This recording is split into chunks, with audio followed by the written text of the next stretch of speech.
Hi, this is Greg with Spates Painting, and today I just want to show you a little bit about gel staining the front door and refinishing it. I do make a special custom mix of stain, so you can't really just go to the store and buy what I use.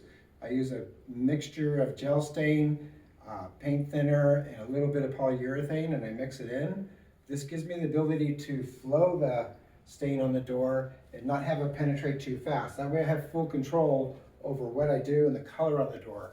Because when you have this faded dry wood here, it will suck in your stain, and if you don't do it right and don't have the right mixture, it'll just turn like super dark stain and it'll ruin your look and you will not get an even color stain. So once again, you do need to kind of have a custom mix, and it's something that people that specialize in doors will know, some people won't know, but I'm just giving you a heads up. So if you go to the hardware store and try to do it yourself, you might end up messing up. But gel stain, if you're going to do anything, get a gel stain.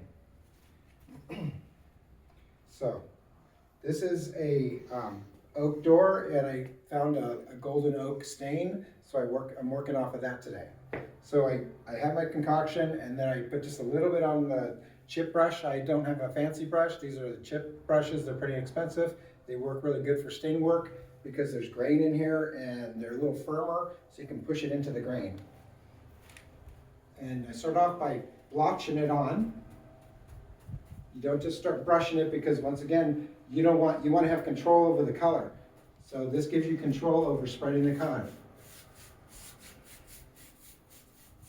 See how that is blending really nice and perfect there. I'm getting exactly the color I want. Getting in all the grooves. See how beautiful it's turning really fast. The polyurethane that I put in here helps it spread, and also it helps it dry. So it actually has a little bit of a sealer base in it by putting the polyurethane in. It is an oil-based polyurethane. But I just put very little in, like maybe a capful, or just very little, because you don't want it to be full of polyurethane, because then it will get goopy and harder to apply. But see, that's already a beautiful finish right there. That's going off really good. And then we will let it dry over 24 hours overnight, and make sure that it's good and dry. We'll touch it, make sure it's not sticky the next day before we put a clear coat on it. So one more section. I'm not going to waste your time with the whole thing, but I do want to show you the bottom section, because this is so beat up down here. Watch how beautiful this is going to turn.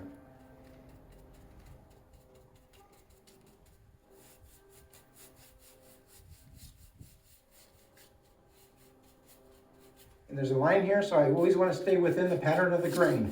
Always go with the grain.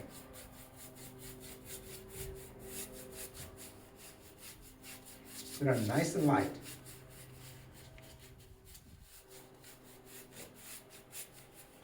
This is one of those times that you want to kind of dry brush it, because then it gives you that control that you need.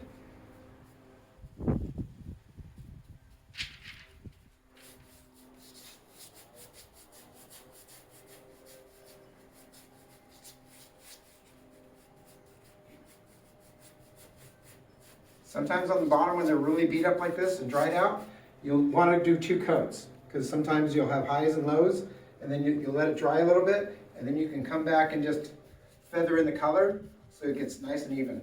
Like in these little areas here, feather it in, that way you get a nice finish.